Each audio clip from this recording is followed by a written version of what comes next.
welcome to Revolt Review. I'm Nikki. And I'm Brian, and this is the show where each week we're bringing you the hottest stories from music, movies, television, and all the things you want to know about right now. All right, this is what we got for you. Trump's rallies are getting riotous. John Legend's Twitter fingers. Obama joins the rap game. Batman vs. Superman, who you got? And of course, Killer Mike's new video, Crown. We've got all that and more coming up right now. But why don't we kick it off with the GOP elephant in the room? Now, what would bring together thousands of protesters in Chicago to sing Kendrick Lamar's "It's Gonna Be Alright"? Hey! Yeah, one man, Donald Trump.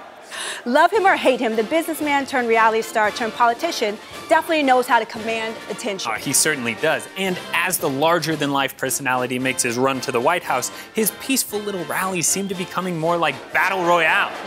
But this time, instead of violence, these protesters elected to pimp a butterfly. We gon' be alright. Hey, we gon' be alright. Hey, we gon' be alright. Yeah, maybe next time they'll sing something like, I don't know, Highway to Hell. But speaking of singers, John Legend has decided to join the political conversation. Now, usually it's his wife, Chrissy Teigen, who's all over social media, but this time it's Legend who is tired of the Trump madness. So this is what went down. Trump's son, Don, said that the protesters don't even know why they're protesting, and he called them sad. Yeah, well, that is when John jumped right back in and said, pretty sure they're protesting your racist dad. Hashtag it's not complicated. That's when things got heated, when John said the Trumps were endorsed by the KKK. Yeah, which they are, Nikki. That's when he pretty much just dropped the mic. Pretty sure anyone would drop the mic at that point. All right, let us know what you think. What are some of your all-time favorite Twitter wars? Well, speaking of singers and Twitter wars, let's talk about Kanye. Up next, music news. What's happening, Andrea? Thanks, guys. You know, Kanye just seems to stay in the limelight. Earlier this week, he had everyone hyped because he tweeted that he will be releasing 6 collections and 3 albums a year. Now, he's already released The Life of Pablo, which he is calling a living, breathing, creative expression because he's still making updates to it on Tidal, which I'm not mad about. He also set the date for release of TurboGrafx 16 this summer, and he's staying true to his word because he just announced his new 12 LP song in conjunction with The National and Mumford & Sons called Metamorphosis. Now, this is going to be a really dope project because these unlikely artists are coming together in efforts to end world poverty by 2030 with Global Citizen. I think this is going to be so beautiful because you have these artists using their gifts to really shed a light on something that people might not really know about, and I'm really excited to hear more about it. And the songs from the album, they're inspired by the words of fans and activists all over the world, so I'm really hyped to see what happens with that. In other music news, March is the month that kicks off festival season. You just had Lollapalooza in Brazil that Eminem crushed. And right now you have South by Southwest, which we have a team down there at Austin, Texas, giving you all the up-to-date information you need about all the artists that are performing and who to look out for. And we can't forget about Ultra Music Festival. That is one of the biggest EDM festivals that's happening right now. It has over 50,000 people expected to attend with 150 performers. They have Aluna George, Mike Snow, The Prodigy. There's so many big names that are gonna be there this year. It's definitely a festival you don't wanna miss.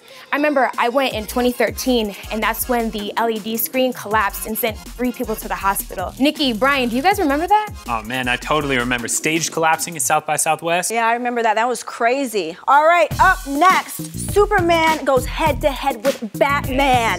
But is the real battle between Ben and Jen? Andrew, give me those juicy bits. Nikki, grab a glove to hold your mug because Jennifer Garner spilled all the tea and it's hot! Woo! In an interview with Vanity Fair, she said Ben sleeping with the nanny was not in the equation of why they split.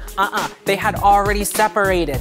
And Jen is quoted saying, when his sun shines on you, you feel it. But when the sun is shining elsewhere, it's cold. Woo! Makes me chilly just saying it out loud. PB&J versus Ham and Cheese. Early risers versus night owls. The next great battle begins March 25th. I'm talking Batman versus Superman starring Ben Affleck and Henry Cavill. After Marvel has been releasing hit after hit, finally DC Comics responds with, hey, we can make superhero movies too. It is going to be a blockbuster and soon to follow Justice League. But we want to hear from you. Are you Team Batman? Are you Team Superman? Let us know at #RevoltReview. And you could also watch our interviews with the entire cast at Revolt TV. Now over to the superhero of the streets, Winston. I hear you have some Killer Mike news for us. Huh? Oh, I'm sorry. I was over here watching my childhood dreams come true. What's going on, y'all? I'm Winston, and if you haven't heard, Killer Mike and LP, aka Run the Jewels, have put out a music video for their hit song Crown. Now, Crown's already pretty intense. You know, it covers a lot of moral dilemmas such as selling drugs to survive and going to war. But what sets this music video apart from all the rest is that it is completely done in virtual reality. That's right, the future is here, y'all. So all you gotta do, grab your Google Cardboard, throw your phone in there, and just be taken away on a magical journey. Or if you're balling on a budget, just get your really expensive smartphone and you can just watch it on there by itself. Pretty much this world is completely 360 degrees. That's how they shot it with the camera. So you can see different people having different conversations while you're actually watching the video.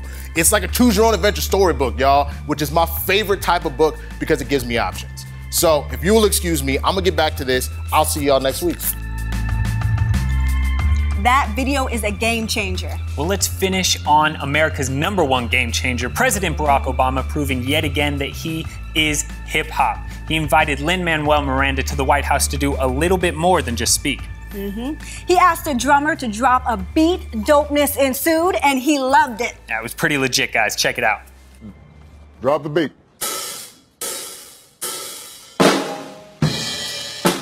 He's throwing up some words, I'm gonna say some freestyling that you never heard. Constitution, the POTUS, I'm freestyling, you know this. Obamacare, okay, I'm looking up because it was over my pops. And yo, the mic drops.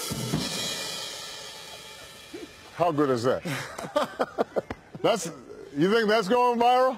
That was so sick. And you gotta love Obama. Let's hope our next president is damn cool like him. Yeah, and at least Barack knows that he can join the rap game when he hangs up his presidential gloves. I'd buy his album. I would too. All right, guys, thank you so much for hanging out with us on the Revolt Review. Make sure to like us on Facebook and check us out on Instagram and Twitter at Revolt TV, #Revolt Review. See you guys later. Bye. And if it was square, opportunity knocks and I can't stop. I'm here with the president and my pops. And yo, the mic drops. How good is that? You think that's going viral?